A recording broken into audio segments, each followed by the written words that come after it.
এই হাউন আঙ্কেল যত আকামের মূল হোতা, এই হাউন আঙ্কেল যেভাবে আকাম করছে এরকম আকামের অধ্যায় তৈরি বাংলাদেশে পূর্বে কোনো পুলিশ ছিল না। ডিবি হারুন বাংলাদেশের ইতিহাসে একটি কালো নাম। যে পুলিশ বাহিনীর পোশাক নিয়ে প্রশ্ন উঠছে বারবার, এই রকম নির্লিপ্ত নির্লজ্জ বেহায়াপনা একটা অধ্যায় তৈরিকারী এই আবদুল্লাহ হেল কাফির সর্বোচ্চ শাস্তি আশা করছি। তাদেরকে জনসম্মুখে বিচারের আওতায় নিয়ে এসে একটা তাৎক্ষণিক ব্যবস্থা নেওয়া উচিত। উনি ওখানকার প্রত্যক্ষদর্শী এবং যে লাশগুলোকে অর্থাৎ প্রথমে হত্যা, এর পরবর্তীতে তাদেরকে পুড়িয়ে ফেলার চেষ্টা এবং এক পর্যায়ে আগুন দিয়ে পোড়ানো হয়েছে সেই দৃশ্য আপনাদের মাধ্যমে আমরা দেখেছি। এর মতো ভয়ানক দৃশ্য পূর্বের কোনো প্রেক্ষাপটে শুধু বাংলাদেশ নয় সারা বিশ্বে ছিল কিনা এটি নিয়ে আমি সন্দিহান।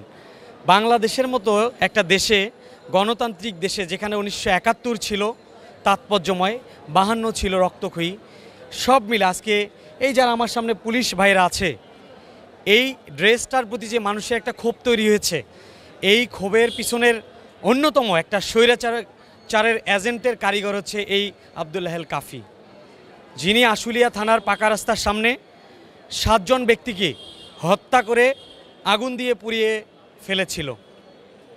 এই ধরনের খুনি, এই বর্বরচিত যারা হত্যাকাণ্ডে জড়িত, আমি মনে করি বাংলাদেশীয় আইনে এবং মানুষের যে ক্ষোভ সেটির কারণে হলেও তাদেরকে জনসম্মুখে বিচারের আওতায় নিয়ে এসে একটা তাৎক্ষণিক ব্যবস্থা নেওয়া উচিত।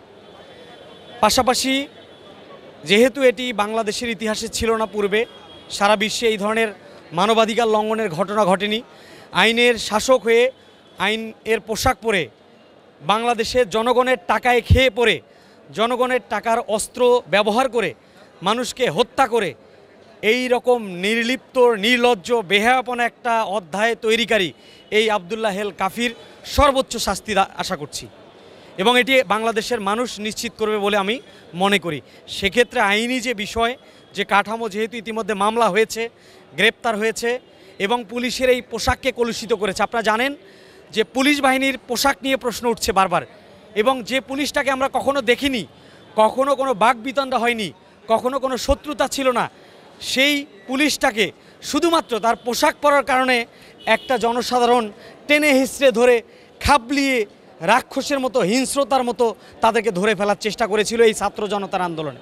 এটির একটি কারণ, তারা এই অধ্যায়টি স্বৈরাচার শোষকের ব্যাজ ধারণ করে, লেবাস ধারণ করে গণতন্ত্রের সবক দিয়ে মুক্তিযুদ্ধের চেতনাকে বিলিয়ে দিয়ে মুক্তিযুদ্ধের চেতনার নামে ব্যবসা করে তারা কিন্তু এই ঘটনাগুলো একের পর এক ঘটিয়েছে বলে এই 17 বছর পরে এই পুলিশ পোশাক পরিহিত অবস্থায় সাধারণ জনতাকে, ছাত্র কোটা বৈষম্য বিরোধী যে আন্দোলন, কোটা সংস্কার আন্দোলন, সেখানে তাদেরকে ধরে আজকে নির্বিচারে এই হত্যা করে, যে আগুন ঢেলে দিয়ে, পেট্রোল ঢেলে দিয়ে যে হত্যা করার যে ঘটনা, এটি অত্যন্ত লোমহর্ষক, যেটি মিডিয়ায় এসেছে, বারবার জেনেছে এবং মানুষের যে ক্ষোভ ওই জায়গাটায়, যে তুমি জনগণের টাকা দিয়ে, জনগণের টাকায় খেয়ে পড়ে, জনগণের টাকায় যে বন্দুক ব্যবহার করো সেটিকে নিয়ে, জনগণের ট্যাক্সের টাকাকে তুমি পুঁজি করে আজকে তুমি সাধারণ মানুষকে পেট্রোল দিয়ে পুড়িয়ে মারার যে তোমার হত্যা, এটি বাংলাদেশের ইতিহাসে একটি সবচেয়ে ন্যাক্কারজনক, কলঙ্কজনক অধ্যায়।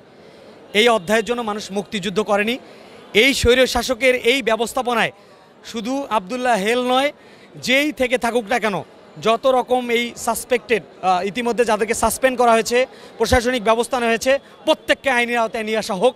আইনের আওতায় নিয়ে এসে, এবং যারা ইতিমধ্যে পালিয়েছে, বর্ডারের বিভিন্ন জায়গায় ঘোরাফেরা করছে, আমি বলবো যে বিজিবি ভাইরা যারা আমাদের আছে এবং আর্মি বাহিনী যেভাবে কাজ করছে, সকলের প্রতি অনুরোধ যে আপনাদেরকে ধরে ধরে আপনারা এদেরকে কাঠগড়ায় দিন।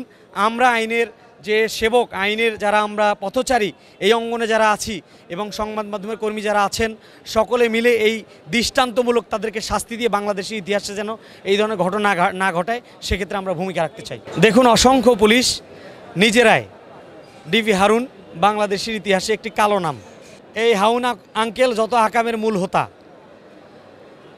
এই হাউন আঙ্কেল যেভাবে আকাম করছে এরকম আকামের অধ্যায় তৈরি বাংলাদেশে পূর্বে কোনো পুলিশ ছিল না।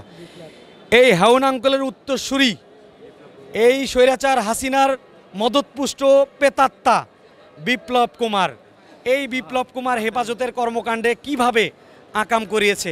তারা ভাতের হোটেলের নামে যে ন্যাক্কারজনক ঘটনা ঘটিয়ে আমাদের সমন্বয়কের অন্যতম সমন্বয়ক নাহিদ হোসেন সহ নাহিদ সহ আমাদের সার্জিস সহ সবাইকে যেভাবে 6 জন সমন্বয়কে যেভাবে পিটিয়েছে, এই হারুন বিপ্লব সহ সমস্ত এই নষ্ট বাহিনীর যারা এই একটা পুলিশ বাহিনীর মান সম্মান ক্ষুণ্ণ করে যারা এই নষ্ট কলঙ্কজনক অধ্যায় তৈরি করেছিল, তাদের বিচার অবশ্যই বাংলার মাটিতে হতে হবে। তারা নিজেরা স্বপ্রণোদিত হয়ে হয়ে এই ঘটনাগুলো ঘটিয়েছে, এটি ইতিমধ্যে বিভিন্ন মিডিয়ায় আপনাদের মাধ্যমে সুস্পষ্ট হয়েছে। এই ধরনের ঘটনা যেন কেউ না ঘটায়, এই ধরনের কলঙ্কজনক অধ্যায় যেন কেউ তৈরি করার সাহস না পায়। এবং আমরা চাই পুলিশ ইতিমধ্যে যে ভালোভাবে কাজ করতে পারছে না, স্বাভাবিক করতে পারছে না, জনগণ কিন্তু সেটিকে স্বাভাবিকভাবে মেনে নিয়েছে। কারণ জনগণের কষ্ট হলেও আজকে কিন্তু এটা স্বাভাবিক রয়েছে। একটি কারণ বাংলাদেশ পুলিশ বাহিনীকে পূর্বের মতো অবস্থায় আমরা দেখতে চাই না, আমরা কেউই চাই না।